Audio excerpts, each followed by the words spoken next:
皆さん、こんにちは。今回は、BIOS のアップデート中に、電源が落ちたというジャンクなマザーボードを修復していくよ。でね。商品が到着したんだけど。マザーボードの箱に、伝票貼られてくるとは予想外だったよ。これ綺麗に剥がせるんだろうか。綺麗に剥がせたら、こんな風になってないと思うよ。元通りに剥がすことは厳しいかもしれないけど、目立たないように剥がすしかないね。ドライヤーと剥がしカッターの出番だろうな。今回の内容とは関係ないので、それは裏でやっておくとして、早速マザーボードを見てみるよ。開封してみたけど、付属品は結構入っててびっくりしたよ。ジャンクのマザーボードって本体のみとか多いんだけどな。症状と値段だけ見て買ったからね。あ、ちなみにメルカリで、2000円。です。で、先ほども言ったように BIOS のアップデート中に電源が落ちたということなので、BIOS が正常に書き込まれていないはずなんだよね。なので、BIOS チップに直接 BIOS を書き換えてみて、動くかどうか試してみるよ。うまく動いてくれるといいけどな、くくく。やる前にフラグ立てるんじゃねえ。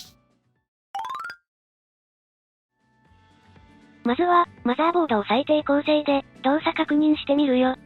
マザーボードをオープンフレームに固定して、クロート指向の 600W 電源ユニットをつけて、DDR4 の2666のメモリを1枚と、アスロンの 3000G で確かめてみるよ。それではスイッチオン。出品者も言ってたので期待はしていなかったけど、やはり画面出力しないですね。というか電源ユニットのファンすら動いてないけどな。マザーボードの LED も光っていないので、電源周りが怪しい気もするけど、まずは、吹っ飛んでると思われる BIOS を確認してみるよ。BIOS の書き込みなんだけど、このマザーボードには、フラッシュ BIOS というボタンがあって、そのボタンを押すと、電源ユニットのみ接続した状態で、USB に入れた BIOS をアップデートできるみたいなんだよね。その、フラッシュ BIOS 機能を使ってみたんだけど、全く反応がないんだよね。本当だったらボタンを押したらボタンの横にある LED が光るんだがな。光る気配が全くないね。BIOS チップに BIOS を書き込むためには、ROM ライターという道具が必要みたいなので買ってみたよ。ちなみに、CH341A という ROM ライターで、Amazon で、1399円。です。ここから、CH341A の解説をしていくので、結果だけ見たい人は概要欄から飛んでみてね。CH341A で、チップを読むためのクリップをつけていくよ。まず、基板についているレバーを上に上げます。次に、この基板を本体に差し込むんだけど、向きがあるので、基板に書かれている数字を見て、間違わないようにつけていってね。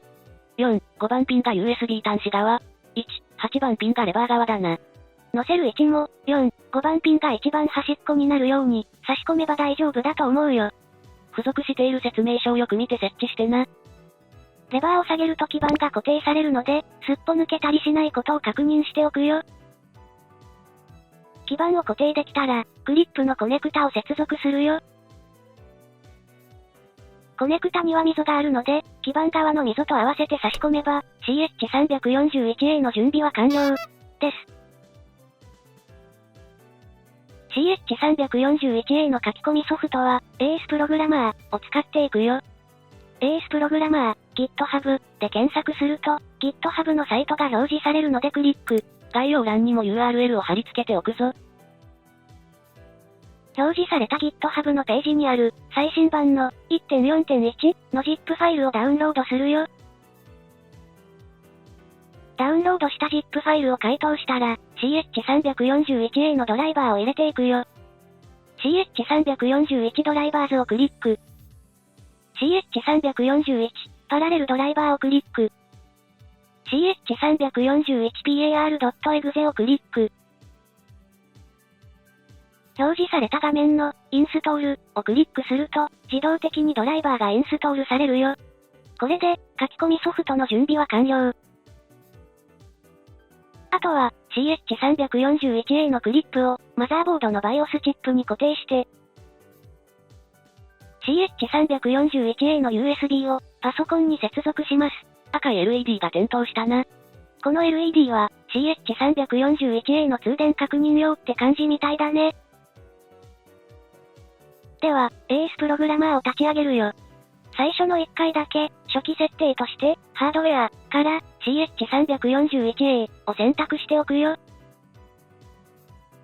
まずは、赤枠のアイコンをクリックして、IC チップの種類を特定するんだけど、クリップの接続が悪いと、うまく読み込んでくれないんだよね。そんで、ここから100回以上やり直してみたんだけど、全く認識してくれない。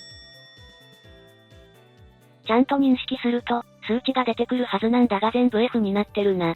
仕方ないので、別の方法を試してみるよ。もう一つの方法として、BIOS チップを外して、CH341A の基板に直接ハンダ付けするやり方があるよ。BIOS チップを外すために、ハンダゴテと、吸い取り線を使って、外してみようとしたんだけど、使っているハンダゴテが悪いのか、温度が上がらなくて、ハンダが全く溶けない。動画編集中に、色々と検索して気づいたんだけど、本当は、BIOS チップを外すときに、ヒートガンを使うのがいいみたい。です。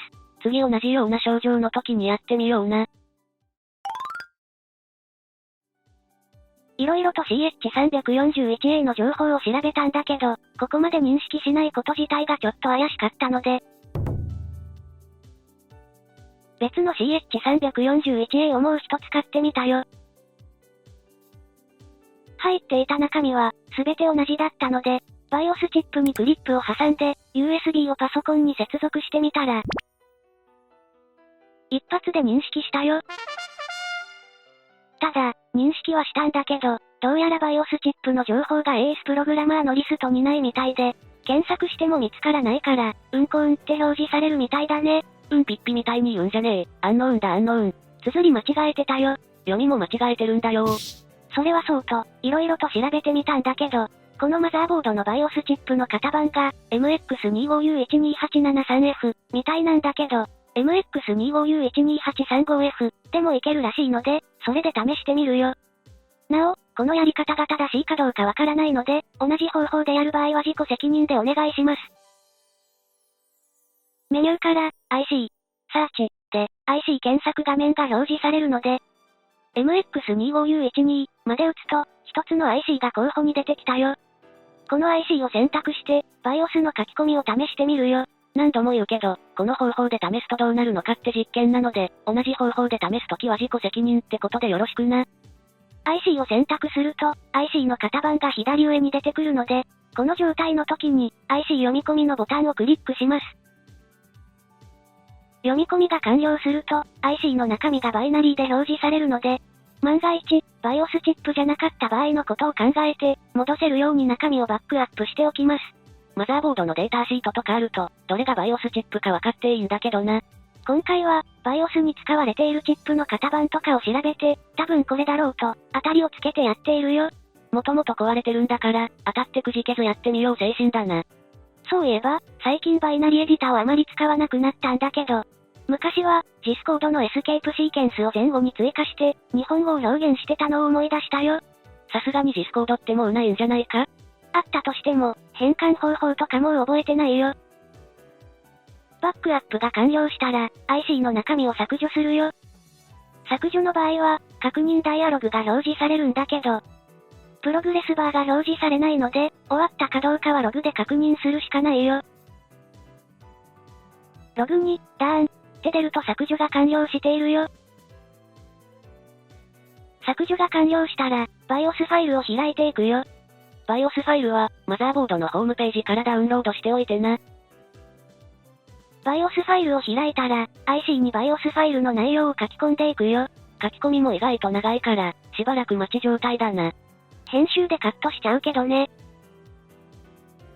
書き込みが完了したら、IC の内容と、BIOS ファイルの内容が一致しているか、チェックするよ。これまた時間かかるぞ。もちろんカットしちゃうよ。ログに、ダーン、と表示されたので、BIOS の書き込みが成功したよ。これで、もう一度最低構成で、起動確認してみるよ。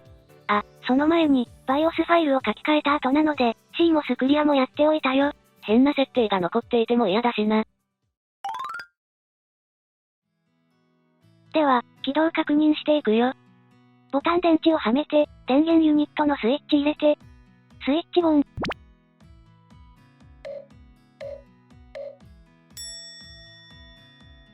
うんともすんとも言わねえんだけど。正直マザーボードの LED が光ってない時点で、なんとなくわかってたけどな。このマザーボードには、エラーになっている場所を LED で知らせてくれる機能もあるんだけど、他の LED と同じで、全く光る気配がないね。ただ、USB メモリを接続した時に、通電はしているみたいなので、マザーボード自体に BIOS 以外の原因があるみたいだね。色々調べてみて直せるようだったら、続きの動画として公開していくぞ。自信はないので、期待はしないでね。というわけで、今回の動画はここまで。また次の動画で会いましょう。バイバイ。